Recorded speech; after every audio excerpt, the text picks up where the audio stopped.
semua persoalan yang ada di bangsa ini, akar masalahnya siapa? Manusia, Bu. Jadi ketika bolak-balik kita berbicara tentang segala macam program, manusia yang membuat semua ini menjadi tidak nyaman. Ya, manusia juga kita diperlakukan sehingga ada orang mau terima serangan fajar. Ya, serangan fajar diterima karena apa? Daripada lagi butuh ya udah diambil. Tapi sadarkah kita bahwa yang kita terima ini hal yang tidak halal? Makanya dia pakai serangan fajar. Fajar itu apa? Orang masih tidur. Ya, artinya ini adalah sesuatu yang ilegal. Maka hasilnya akan menghasilkan para pemimpin yang ilegal. Secara normatif dia mungkin persentasenya besar, tetapi prosesnya proses ilegal. Hasilnya yang seperti Ibu sampaikan tadi.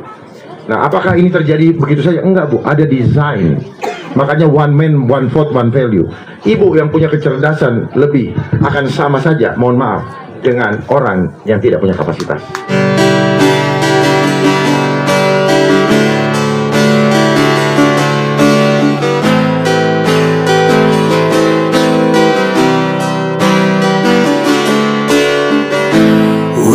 Sangat singkat sebelum cengkraman global semakin kuat.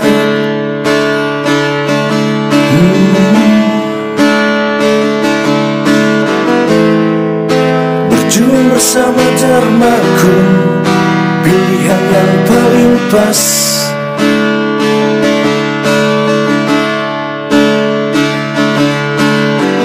Tiket sudah di tangan kita, Tuhan beri kita kesempatan segera masuk berterang. Kita harus bergegas, Dharmaku jadi nakodanya, agar Jakartaku aman, menjadi kota beradaban, yang teguh dan beriman. Sekarang dan seterusnya,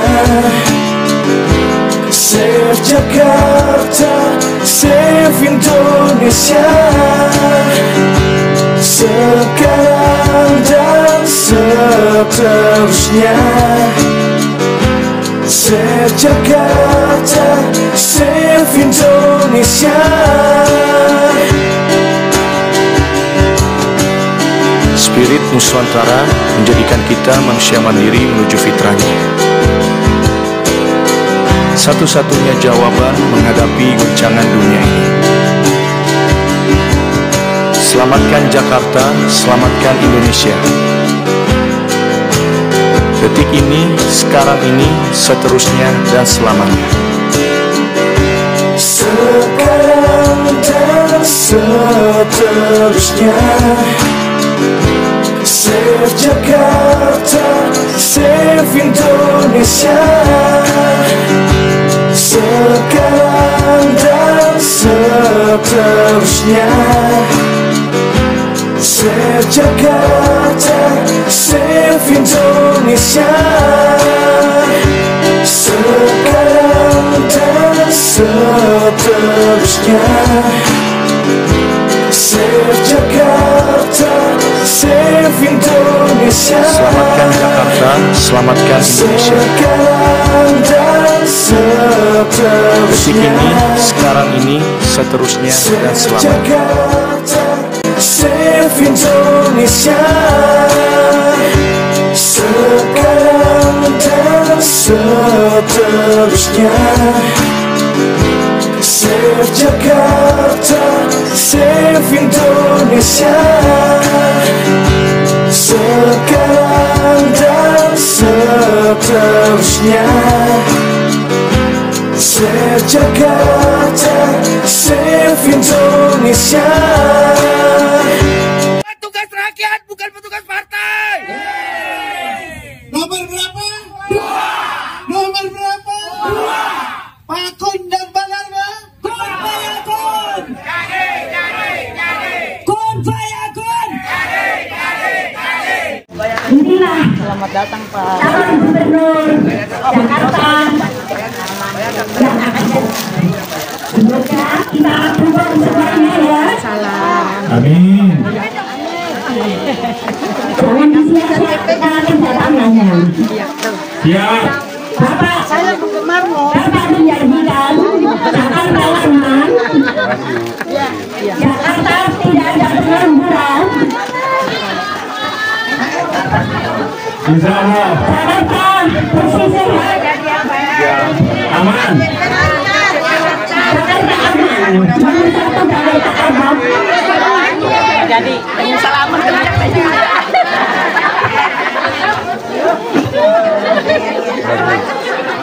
Kita mendukung Bapak Dharma untuk menjadi gubernur DKI. Bapak satu belum salaman.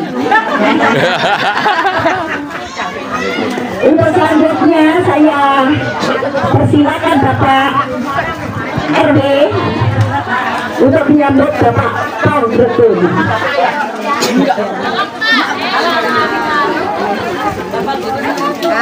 Ya, malu aja ya. Semangat Pak. Semangat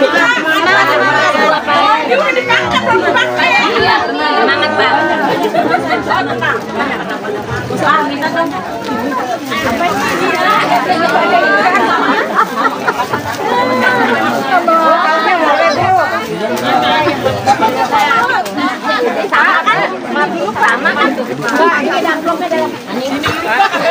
Langsung bagi kaos. Itu terkait teriak.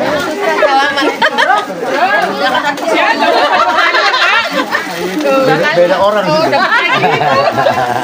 Enggak ya, udah nyok, udah. Asal Bu, udah Belum. suami di rumah. Pak, asal Pak buat suami di rumah. Yang belum. Oh, yang belum. Saya belum. Lu udah lagi tinggi. Kalau neng minum Bapak ada udah dingin.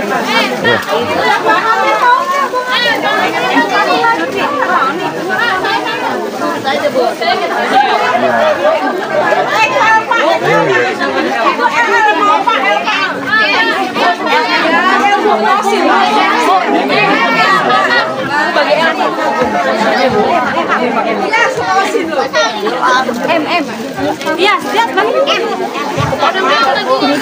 Assalamualaikum warahmatullahi wabarakatuh. Selamat siang Bapak Ibu hadirin yang saya hormati. Selamat datang Pak Dharma selaku paslon nomor 2 DKI Jakarta. Kedapat suwe.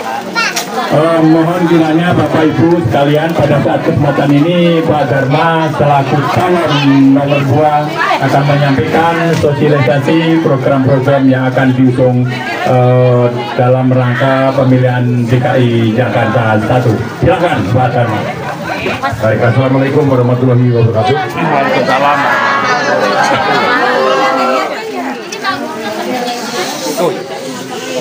Selamat sore Bapak Ibu sekalian. Yang pertama-tama saya ucapkan terima kasih kepada penyelenggara. Saya ucapkan terima kasih kepada Bapak RW dan RT yang ada di tempat ini. Saya hadir di sini tidak akan lagi banyak bicara program. Karena program sudah kami sampaikan di media-media dan sebagainya. Tetapi yang terpenting saat ini adalah saya mau bertanya, apakah kita semua mau kembali memiliki kehidupan yang layak? Terima kasih. Apakah kita mau bersama-sama mengatasi supaya keluhan-keluhan yang selama ini dirasakan oleh masyarakat kita hentikan semua itu? Tahukah kenapa keluhan-keluhan itu terjadi dan membuat rakyat merasa tidak diperhatikan? Tahu nggak? Karena memang sengaja tidak diperhatikan. Kalau diperhatikan pasti tidak ada keluhan. Tahukah kenapa hal-hal yang tidak kita harapkan itu senantiasa terjadi setiap 5 tahun sekali? Tahu nggak? Karena kita tidak peduli, kita hanya mau terima recehan lewat serangan fajar. Akhirnya apa?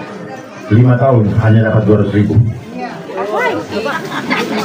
Tahukah kita bahwa ketika kita terima serangan fajar itu artinya kita menerima hal yang haram? Tahu nggak? Terus kenapa diterima? Apakah harga diri kita terbatas di angka 200.000? Tidak. Karena butuh, terus kemudian tidak maukah kita memperbaiki tingkat kehidupan yang layak. Oleh sebab itu jangan lagi mau terima hal yang haram akan menghasilkan kebatilan dan penderitaan seperti yang dikeluhkan saat ini. Maka saya mengajak kita semua untuk tidak lagi terhipnotis oleh janji-janji yang hanya membuai setiap 5 tahun sekali. Setelah itu Bapak Ibu ditinggalkan, ditengok pun tidak. Nah, taltul terus kenapa terus diikutin? Oke, yang enggak semua acungkan tangan. 1 enggak, 2, 3, 4, 5, 6, 7. Yang lain iya. Ya angkat tangan, saya pengen tahu. Ya, Allah melihat. Nah, kalau gitu hampir semua di sini tidak pernah terima serangan fajar. Berarti di sini adalah warga-warga yang sadar akan haknya untuk memperjuangkan. Tetapi kenapa tetap itu terjadi? Tapi kenapa tetap kita rakyat merasa ketidakadilan? Karena salah dalam memilih pemimpinnya. Ya. Seringkali banyak pemimpin yang berbicara manis mulutnya, tetapi ketika hanya untuk supaya dipilih. Oleh sebab itu mari tentukan pilihan yang benar. Manfaatkan waktu yang sisa 20 hari ke depan ini untuk bertahan. Jangan dulu mau terima apa-apa, supaya 5 tahun ke depan hal yang kita harapkan itu terwujud. Saya kalau berbicara program habis waktunya.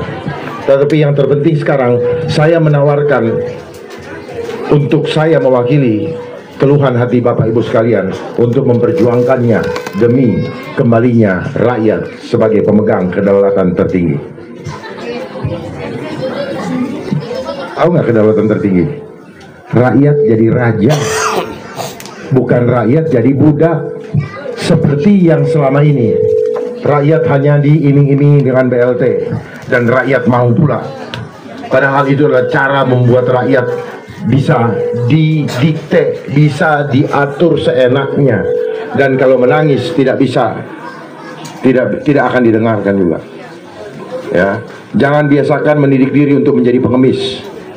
Kelihatannya BLT, bantuan langsung tunai, tetapi apa yang dimaksud? Sama dengan pengemis yang antre untuk menerima sesuatu yang menghinakan kita. BLT tidak perlu terjadi kalau ekonomi rakyat meningkat, betul? Tetapi kenapa? Kenapa, Bu? Ya, bukan. Saya mau mengajarkan, bagus kalau tidak pernah dapat.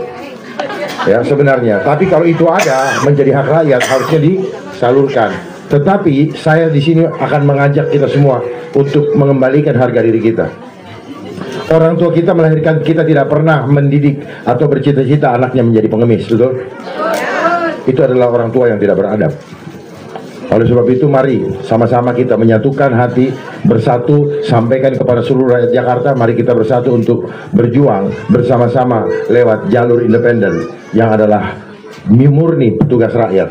Karena kami datang tidak diusung oleh manapun juga, dan kami tidak ada yang modalin. Semua modal dari bantuan rakyat semata. Ya.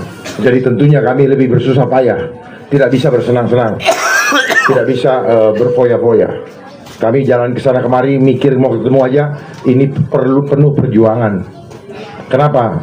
Mikir segala macam, bensin, ini, segala macam, itu kami pikirkan. Untung Tuhan menggerakkan hati-hati orang yang mulia untuk memfasilitasi seperti sekarang ada yang menyiapkan makanan. Itu bukan dari kami, tapi dari gotong royong dari orang-orang yang terpanggil. Ini mengajarkan kepada kita bahwa ketika kita gotong royong, semua masalah yang berat menjadi ringan. Oleh sebab itu mari saya mengajak kita semua untuk bergotong royong. Ya, tanpa gotong royong rakyat tidak akan pernah kembali menikmati kemakmuran bangsanya, kemakmuran negaranya. Soal program itu gampang. Ya, ketika kita sudah memimpin, saya akan berlaku seperti seorang ayah. Seorang ayah tidak akan pernah membiarkan anaknya tersingkir, tidak akan membiarkan anaknya menderita, tidak akan membiarkan anaknya lapar. Itulah sejatinya seorang pemimpin. Dia harus bersikap sebagai ayah. Tidak ada satu warga di Jakarta yang boleh disingkirkan walaupun kehidupan mahal. Tetapi seorang pemimpin harus menyiapkan segala sesuatu untuk bisa menyelamatkan warganya. Saya akan hadir setiap saat di mana warga membutuhkan. Saya tidak berbicara janji. Saya pertama kali masuk ke politik ini.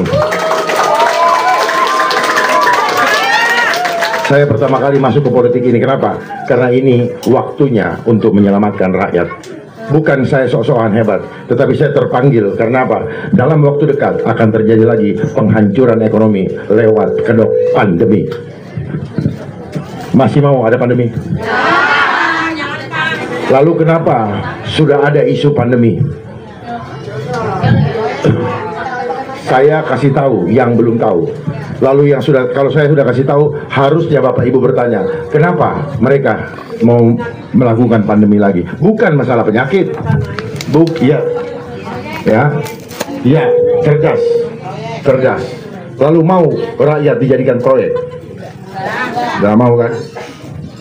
Ya, dananya sudah diturunkan ke Indonesia. Ada 40 negara yang sudah mendapatkan dana, termasuk Indonesia. Jadi siap-siap, agenda ini pasti terjadi. Tetapi kita akan bisa mengatasinya.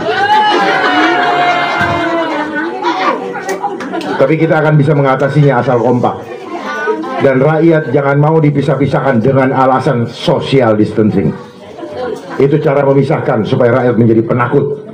Ya, takut menyuarakan kebenaran. Rakyat harus tetap bersatu. Jadikan kampung ini sebagai planet aman. Bagaimana caranya? Rakyat bersatu sehingga tidak ada satupun mereka-mereka yang akan datang nakut-nakutin rakyat kalau rakyatnya kompak. Jangan mau didatangin ke rumah, dipaksa-paksa dilakukan hal-hal yang tidak sesuai dengan fitrah kita. Itu akan terjadi karena mereka sudah membuat undang-undang di dalam Undang-Undang Nomor 17 tahun 2023, yaitu tentang apa? Setiap orang yang tidak atau menolak pelayanan kesehatan yang mereka paksakan kepada kita, kita akan dikenakan sanksi pidana denda 500 juta setiap orang. Lalu pelayanan kesehatan model apa rakyat dipakai didenda? Siapa dia? Apakah ini hasil pemikiran anak bangsa? Bukan. Tetapi orang di bangsa kita yang dimanfaatkan oleh mereka untuk menjalankan agendanya, untuk menghancurkan ekonomi bangsa. Saat ini saya beritahu, Indonesia sedang tidak baik-baik saja. Banyak perusahaan besar seperti Sritek sudah collapse. 50.000 karyawan PHK. Ini menandakan Indonesia dalam bahaya. Satu hari saja satu perusahaan itu tidak operasi, kerugian biayanya luar biasa. Apalagi seminggu akan sulit untuk bangkit. Ya, jadi sementara 50.000 itu adalah kesempatan atau ruang kerja bagi manusia-manusia yang hidup di Indonesia ini. Cukup, bukan banyak, 50.000 kepala keluarga. Berapa banyak dalam satu keluarga? Dikali sekian, katakanlah 5 kali 5, berarti sekitar 250 orang sekarang menderita. Itu baru yang terdata, belum yang lain. Ya, ke depan akan banyak PHK. Karena memang sengaja mereka akan membuat PHK dengan alasan efisiensi dan efektivitas. Mereka manusia akan diganti dengan apa? Artificial intelligence. Manusia akan disingkirkan. Ya, semua ruang kerja manusia akan diganti dengan artificial intelligence. Kita lihat aja sekarang tol. Semua pekerjaan yang bisa dimanfaatkan, bisa menjadi penghasilan buat rakyat sudah diganti hanya dengan itu. Itu masih belum seberapa. Tetapi mereka merencanakan untuk menghancurkan ekonomi rakyat supaya rakyat menderita dan akhirnya rakyat hanya menjadi peminta-minta yang terstruktur, antre panjang hanya untuk makan. Karena program mereka adalah you own nothing but you get happy. Kamu tidak punya apa-apa, tetapi saya berikan kebahagiaan. Kebahagiaannya apa? Kebahagiaan semu yang menghancurkan. Kita akan antri mendapatkan makanan gratis karena sudah tidak punya pekerjaan lagi. Aset-aset kita, apa yang kita sudah kumpulkan akan habis karena harga makin naik.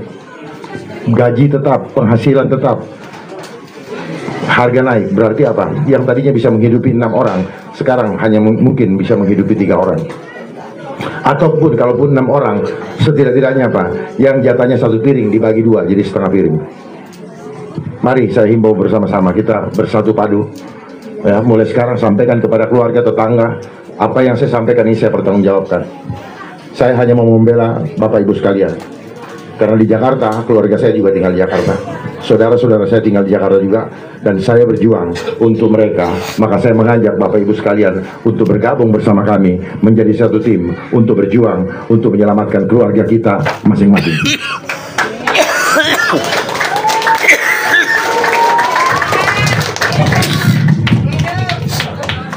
Sampai di sini apa yang saya sampaikan paham ya? Jadi manfaatkan sisa waktu yang ada, tinggal 20 hari lagi, untuk kita memperjuangkan kepentingan nasib keluarga kita. Makanya tagline saya adalah bersama kita selamatkan jiwa keluarga kita. Itu ada tulisan paling bawah. Ya, selamatkan jiwa keluarga. Kenapa jiwa penting? Karena gara-gara jiwa, gara-gara makan banyak jiwa yang hilang, banyak jiwa yang ini. Dan mereka akan jebak kita. Catat omongan saya, dengar baik-baik. Mereka akan jebak kita dengan apa? Segala macam persyaratan administrasi itu akan menjadi jebakan Batman. Jebakannya apa? Wajib vaksin. Dan hasil dari vaksin sudah dibuktikan banyak yang bermasalah. Entah itu autoimun, entah itu pengentaran darah, entah itu tiba-tiba serangan jantung yang disebut miokarditis. Miokarditis itu apa? Terjadinya pembengkakan pada pembuluh darah pada jantung, sehingga banyak orang yang tiba-tiba mati, dan mereka hanya akan bicara bahwa itu adalah serangan jantung. Padahal serangan jantung terjadi karena ada penyumbatan di dalam pembuluh darah kita, di mana darah tiba-tiba menjadi kental. Coba dicek sekarang yang sudah pernah. Ya, nanti kalau saya terpilih, saya akan mengadakan detox gratis untuk semua yang sudah pernah menjadi korban. Karena apa? Satu jiwa berharga di mata Allah. Jangan sia-siakan jiwa. Jiwa ini bukan seperti ayam, ya, yang disembelih selesai. Mari, itu aja yang bisa saya sampaikan.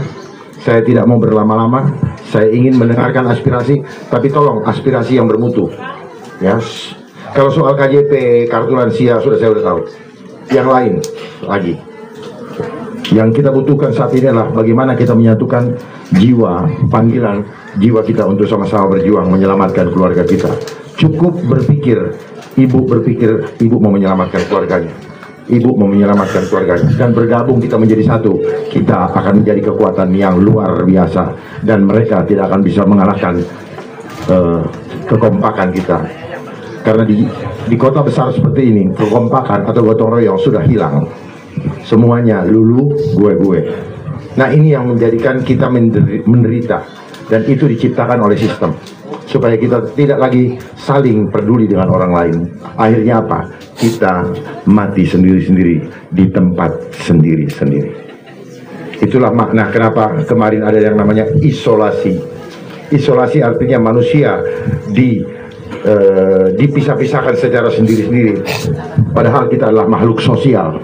Manusia yang bisa hidup hanya kalau berkumpul bersama-sama dengan bukan dengan setan. Itulah kenapa kemarin ada dibilang protokol kesetanan. Oh iya, buktinya kelakuannya kayak setan semua, betul? Nakut-nakutin. Ya, kalau ada yang nakut-nakutin bilang, lu gak usah nakut-nakutin, lu aja gak bisa nyelamatin diri lu kok. Gitu, jangan pernah ada yang takut. Ya, jangan pernah takut. Kalau ada yang nakut-nakutin bilang, Pak Dharma bilang jangan ada yang nakut-nakutin. Karena yang nakut-nakutin di belakang kepalanya hanya apa? Duit. Nggak akan ada orang kerja nakut-nakutin kalau nggak ada keuntungan di balik itu, betul? Tadi ibu bilang apa, proyek ya? Ya.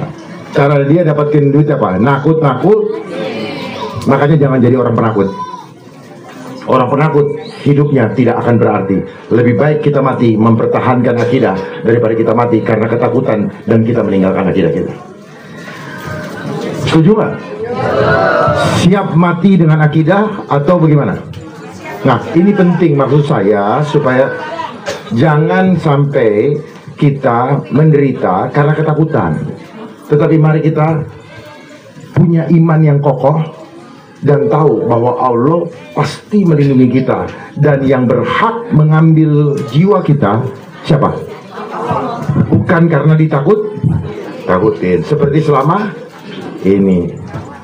Jadi saya ingin jangan sampai warga Jakarta terintimidasi lagi. Oleh sebab itu saya membuat 5 program aman. Yang pertama, aman beribadah di mana saja tanpa boleh ada yang mengganggu.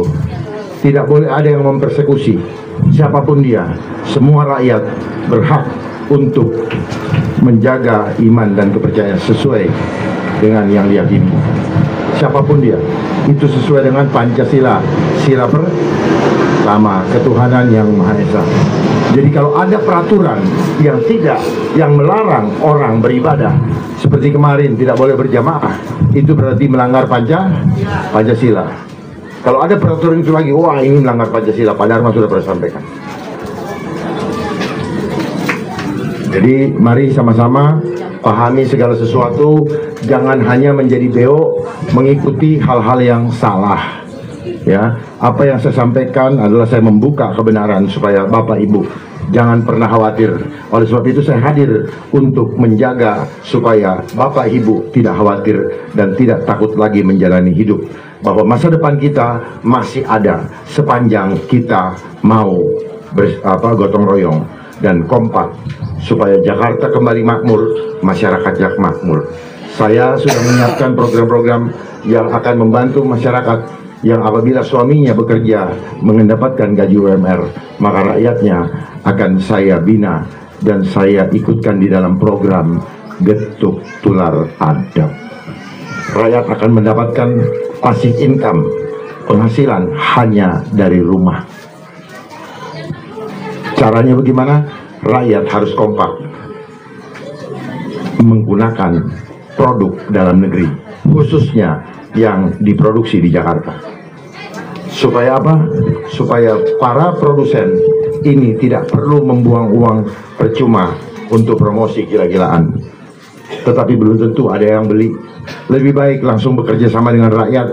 Rakyatlah yang menjadi marketnya, dan rakyat pula yang menjadi marketingnya. Dengan cara apa? Menggunakan produk asli buatan Jakarta supaya ekonomi Jakarta meningkat, Jakarta makmur, masyarakatnya juga makmur. Sampai di sini yang saya sampaikan. Untuk tidak memperpanjang waktu, silahkan ada yang mau mengusulkan, bertanya, tolong yang berkualitas, jangan hanya ini itu, supaya kita sama-sama merubah. Ya, jangan lagi Bapak Ibu merasakan ketidakadilan. Ya, mau usaha, kami akan bina. Kami udah siapkan tim ekonomi adab. Dengar dulu, tim ekonomi adab untuk membina misalnya UMKM, supaya kami siapkan modal, kita bantu modal, tetapi dikawal. Bukan ini modal, tahu-tahu dia pakai untuk yang lain-lain, atau dia pakai untuk usaha, tapi dia tidak punya marketnya. Akhirnya modalnya habis sendiri. Tidak ngerti bagaimana biar produknya itu bisa laku. Kami yang akan bina, ya, kami akan bina sampai sukses. Kami yang akan carikan ordernya. Tim ekonomi adab yang akan carikan ordernya, dan tim ekonomi adab juga yang akan membantu menagihkan supaya jangan dibohongin atau ketipu. Orderan sudah dikirim tapi tidak dibayar, karena banyak di luar sana mereka yang sudah lihai tipu menipu. Itu seringkali merugikan orang yang sedang baru mau berusaha.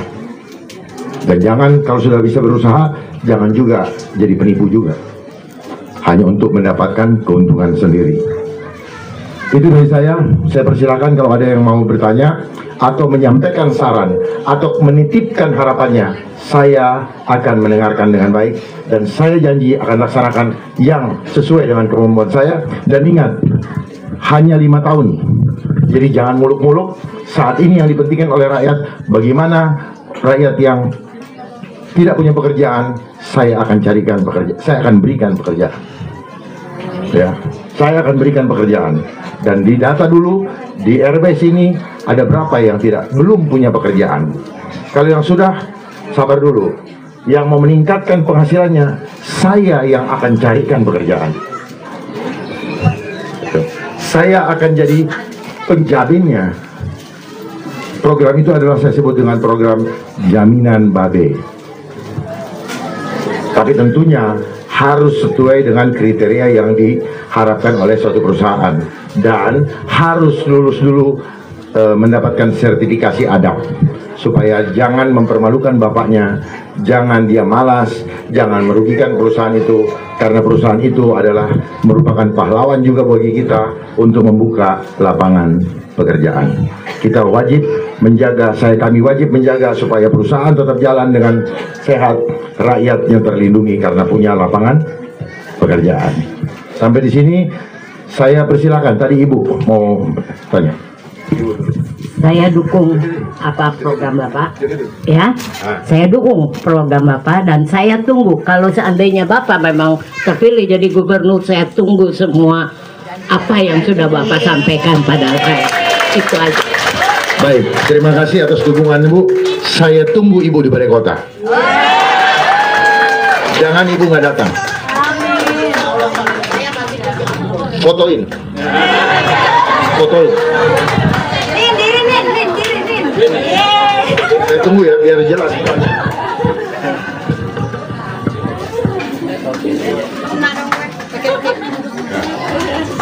Saya tunggu ya Bu ya. Saksikan semua, saya tunggu. Ya. Di Komplek Luar tadi ya Pak, saya kebetulan sebagai Ketua RT 09 RW 06. Yang ingin saya tanyakan, selama ini beberapa tahun untuk PBB di bawah 1 juta nol. Tapi untuk tahun ini mereka dikenakan sampai 900-400. Apakah setelah nanti Bapak menjadi gubernur akan menolkan kembali biaya PBB di bawah yang 1 juta itu Pak? Ke depannya. Ke depan. 1 M ya. Sekarang pada bayar Pak soalnya. Jelasin dulu, jangan baca dulu. Jelasin dulu. Iya. Tadi Ibu bilang 1 juta. Biar saya nggak salah nih. Terus sama saya minta kena intensif untuk RT diperhatikan kembali.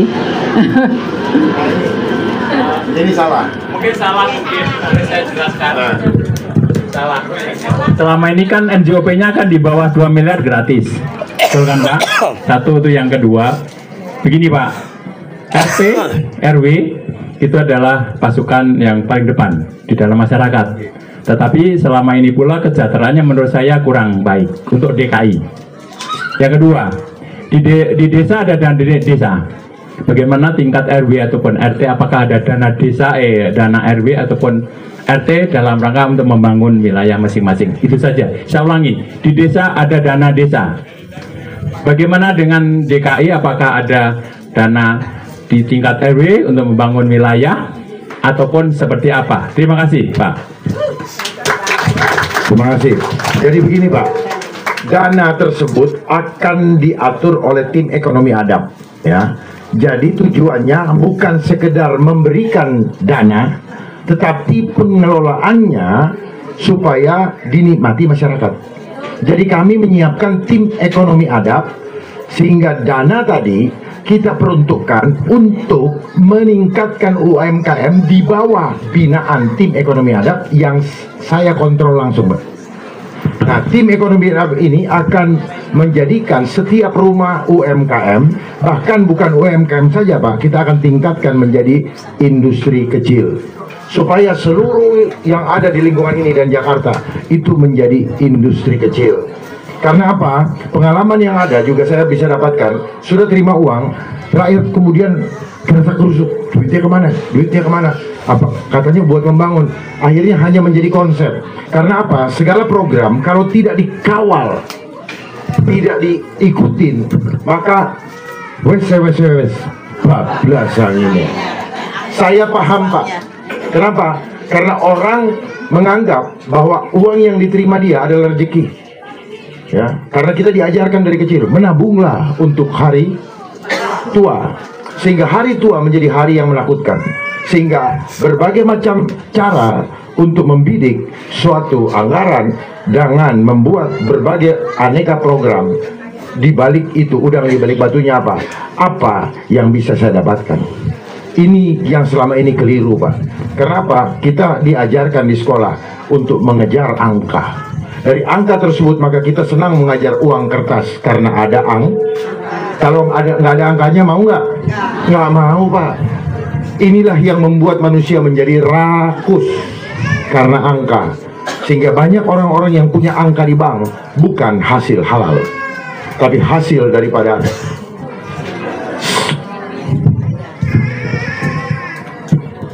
ya. Saya distract tadi, begitu ya.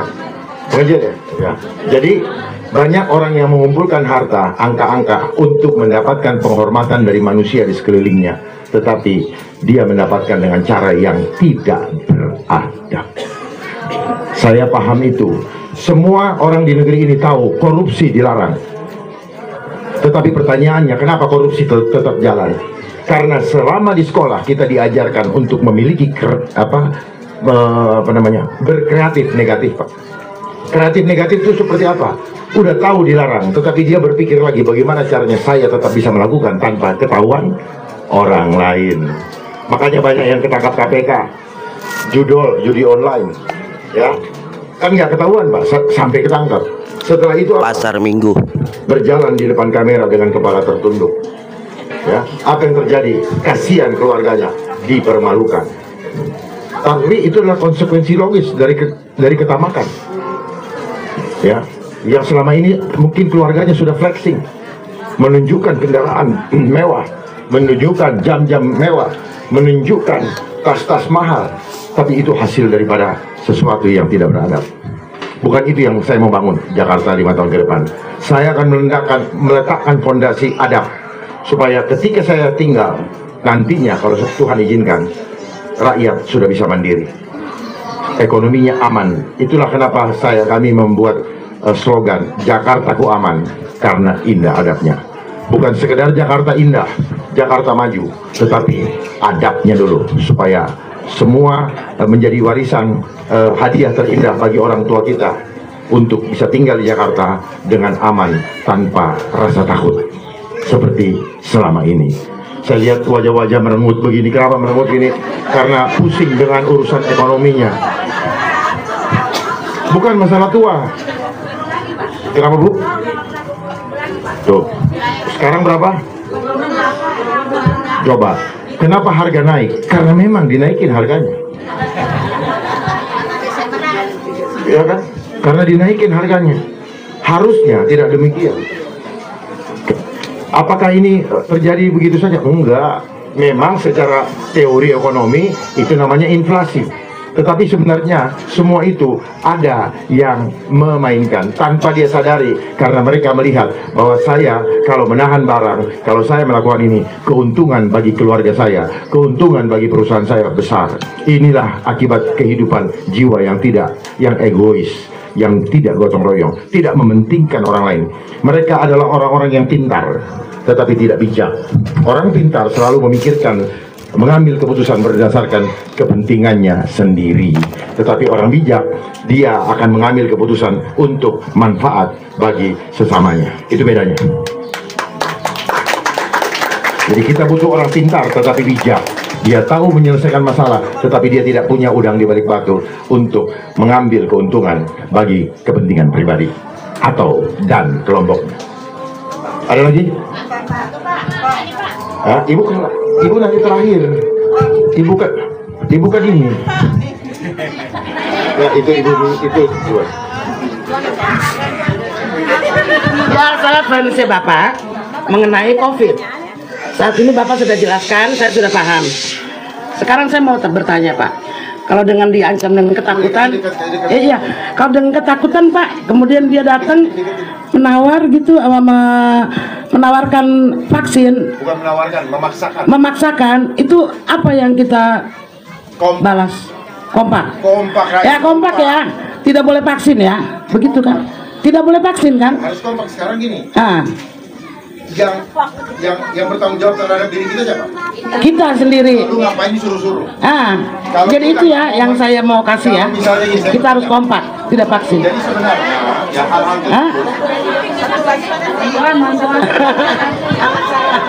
apa? Bantuannya biasanya diputuskan ya Pak? Biasanya dipaksakan, ya betul. Salah satu saya bekerja ketika tidak mempunyai sertifikat vaksin tidak bisa masuk bekerja. Nah itu cara kita menolaknya seperti apa? Sekarang saya kasih pilihan. Milih mengorbankan nyawa. Ini kan menyangkut iman nih. Tubuh kita itu sudah sempurna diciptakan Allah. Itu yang bilang Allahu Akbar. Allahu Akbar. We are the temple of God. Kita adalah bait Allah. Ya. Pahami itu. Jadi kekuatan Tuhan sudah ada di dalam diri kita. Jangan mau dibodoh-bodohi. Artinya kita percaya penuh bahwa Tuhanlah yang menentukan hidup mati kita, bukan mereka. Mereka aja nggak bisa menyelamatkan diri mereka, betul? Jangan mau diancam-ancam. Makanya jangan jadi orang penakut. Jangan jadi. Kalau kita bagaimana caranya tidak jadi orang penakut? Ketahuilah kebenaran bahwa Tuhan yang memelihara hidup kita, dan kita akan ada di dunia ini, dan sepanjang itu Tuhan pasti kasih makan. Cuman masalahnya jangan serakah. Nggak akan mati kita kalau Tuhan masih hidupin kita. Nggak akan mati, pasti ada aja. Disinilah butuhnya kekuatan iman. Kalau mereka mengancam, memang mereka maunya begitu. Makanya jangan mau takutin. Masalahnya dari sekolah kita, dari kecil kita sudah ditakut-takutin. Takut terlambat bangun, takut terlambat ke sekolah, takut dimarahin guru, takut nggak naik kelas, takut nilainya jelek, takut. Apa yang nggak ditakut-takutin? Sampai hari ini sudah mau mati masih ditakut-takutin. Ayo merdeka, lepaskan diri dari rasa ketakutan. Merdekakan diri kita. Ya. Selama ini kita ditakut-takutin, udah cukup. Ya. Bersiap menghadap Allah kapan saja, tetapi catatkan sejarah yang mulia sebelum kita dipanggil Tuhan. Bentar ya, kita susun jadwal dulu untuk sebentar. Belajar satu-satu. Ini adab antri. Ya, seringkali kita melihat orang tidak berlaku adil, tapi pada saat yang sama kita sendiri tidak tahu bagaimana cara mengatasi. Makanya belajar juga budaya antri. Ya. Di dalam hal apa saja, ajarkan anak-anak naik bus, naik MRT, antri. Ini bagian dari adab, sehingga adab itu melekat atau mendarah daging di dalam diri kita. Ya, oke. Pertanyaannya tadi belum. Apakah kita punya hak menolak? Secara Undang-Undang Dasar 45, Pasal 28, kita berhak untuk menolak. Namun ada undang-undang yang baru yang saya sebutkan tadi, Undang-Undang nomor 17 tahun 2003 pasal 446 per orang, ya. Kita tidak boleh menolak. Oleh sebab itu saya maju untuk tetap mempertahankan hak rakyat untuk bisa menolak saya. Kok pada diam ya? Bukan. Saya bukan mau minta dipilih, tapi saya mau berikan pemahaman. Nyawa kalian nanti semua menjadi taruhannya. Saya hadir untuk memperjuangkan hak rakyat untuk menolak. Karena apa? Ini tidak sesuai dengan Pancasila dan Undang-Undang Dasar 45. Gitu. Kalau enggak, saya enggak akan hadir. Demi menyelamatkan keluarga kita masing-masing. Jangan karena takut terus kemudian kita menyerahkan diri kita kayak kambing, kayak kerbau, kayak dicucuk hidungnya. Ya. Mereka menginginkan itu. Jadi hak menolak akan saya perjuangkan ketika rakyat memberikan saya kepercayaan untuk memimpin Jakarta ini. Saya tidak akan biarkan rakyat Jakarta hidup dalam ketakutan dan intimidasi dari manusia-manusia laknat yang tidak takut dan tidak menghargai ciptaan Tuhan yang mulia ini. Manusia adalah ciptaan Tuhan yang mulia. Jangan biarkan nyawa bergelimpangan tanpa keputusan iman. Lebih baik kita mati dalam keputusan iman daripada kita mati dalam ketakutan dan imannya goncang. Ibu mau bertanya? Mana Bu RT? Makanya Bu RT, Bu. Kasih Bu RT dulu. Pak Dharma, saya Ketua RT 6 RW 6. Oh, selamat datang Bu RT. Iya, terima kasih. Beda ya kalau Saya RT ingin ya? menanyakan beberapa pertanyaan. Kalau sehubungan dengan pandemi, biasanya kita tuh kadang-kadang terpaksa. Awalnya kita memang tidak mau ya, tapi naik pesawat nggak bisa, kemudian masuk mall nggak bisa, dibuat macam-macam aturan. Tapi mungkin pada pandemi itu mungkin ada batasnya. Sampai berapa tahun mungkin kita bisa bertahan untuk itu, sampai berapa lama kemudian, atau gimana itu solusinya? Pertama itu ya. Pilih pemimpinnya dulu Bu. Iya. Solusi itu akan datang kalau pemimpinnya paham cara menanganinya. Iya, iya. Nah, Iya. makanya Iya. kalau ibu pilih pemimpin yang salah, itu akan terjadi. Iya. Ya, jadi ibu nggak bisa lagi ngomong karena ini bukan masalah kesehatan. Ini bukan cuma masalah proyek, ini agenda politik global. Iya, Yang jadi elit global itu gimana Pak? Apa tujuan mereka sebenarnya? Jadi maksudnya untuk di seluruh dunia ya, mereka itu tujuannya seperti apa? Mungkin itu Bapak bisa menambahkan Saya bisa sedikit. jelaskan. Kemudian tentang adab, saya setuju dengan Bapak bahwa adab itu adalah fondasi yang utama, yang sekarang amat sangat memprihatinkan untuk masa kita sekarang. Kita menghadapi tantangan dengan adanya media sosial, yang mungkin ini tantangan baru-baru ini ya saja, dan hukum-hukumnya tuh tidak ada, perlindungan dari pemerintah tidak ada, utamanya untuk anak-anak kita. Apa yang akan Bapak lakukan pada saat Bapak menjadi Ibu gubernur? sudah menyebutkan siapa penyebabnya. Tadi Iya. apa? Tidak membuat perlindungan siapa? Iya, pemerintah tidak membuat perlindungan terhadap Itu jawabannya. ini. Itu jawabannya. Terus apa yang akan Bapak lakukan? Pilihlah pemimpin pemerintah yang benar. Itu jawabannya Bu. Iya, tapi pada saat kita memilih misalnya pejabat untuk gubernur, kan itu hanya DKI Jakarta saja. Paling tidak kita bisa melakukan sesuatu untuk rakyat DKI karena gubernur dipilih langsung, bukan dipilih oleh orang lain. Jadi seorang pemimpin akan merasa jijik dengan dirinya kalau dia bodoh. Bodoh karena apa? Dia tahu sesuatu, dia tidak belajar apakah ini benar untuk diterapkan kepada manusia. Kita manusia loh Bu, harus dilindungi. Yang kedua apa? Saya merasa apa? Sebentar. Saya merasa apa? Saya tidak mau jadi orang pengecut. Ya, jangan dengan alasan terpaksa menjadikan kita pengecut. Ada rakyat yang harus kita contohkan keberanian kita. Yang ketiga, saya merasa menjadi pengkhianat apabila rakyat tidak saya lindungi karena saya mengikuti karena terpaksa.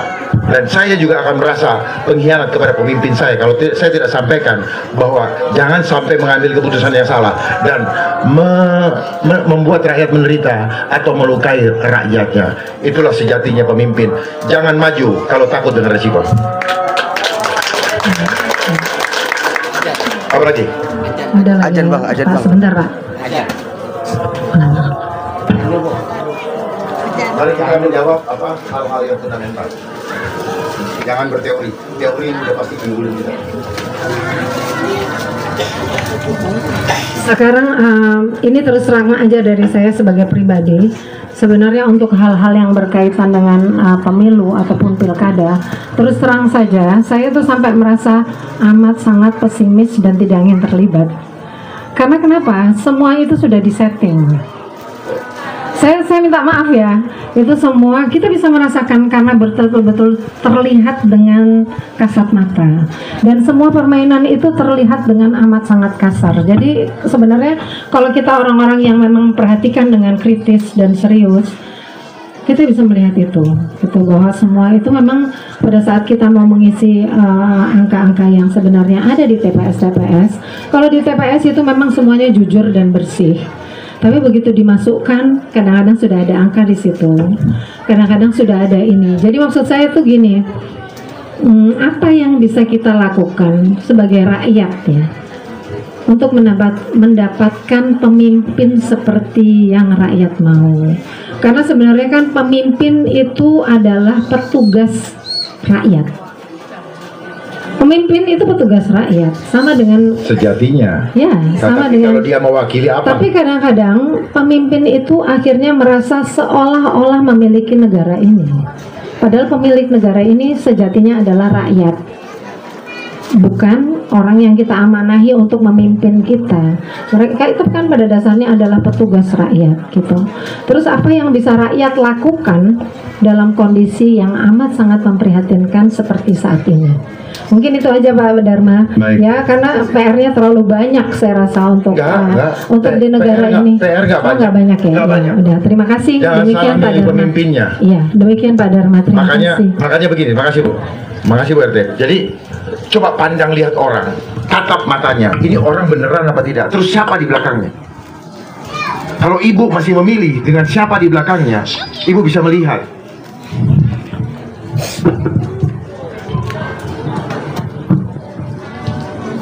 Saya lanjutkan Bu ya. Semua persoalan yang ada di bangsa ini, akar masalahnya siapa? Manusia Bu. Jadi ketika bolak-balik kita berbicara tentang segala macam program, manusia yang membuat semua ini menjadi tidak nyaman. Ya, manusia juga kita diperlakukan sehingga ada orang mau terima serangan fajar. Ya, serangan fajar diterima karena apa? Daripada lagi butuh ya udah diambil. Tapi sadarkah kita bahwa yang kita terima ini hal yang tidak halal? Makanya dia pakai serangan fajar. Fajar itu apa? Orang masih tidur. Ya, artinya ini adalah sesuatu yang ilegal. Maka hasilnya akan menghasilkan para pemimpin yang ilegal. Secara normatif dia mungkin persentasenya besar, tetapi prosesnya proses ilegal. Hasilnya yang seperti Ibu sampaikan tadi. Nah, apakah ini terjadi begitu saja? Enggak Bu, ada desain. Makanya one man, one vote, one value. Ibu yang punya kecerdasan lebih akan sama saja, mohon maaf, dengan orang yang tidak punya kapasitas.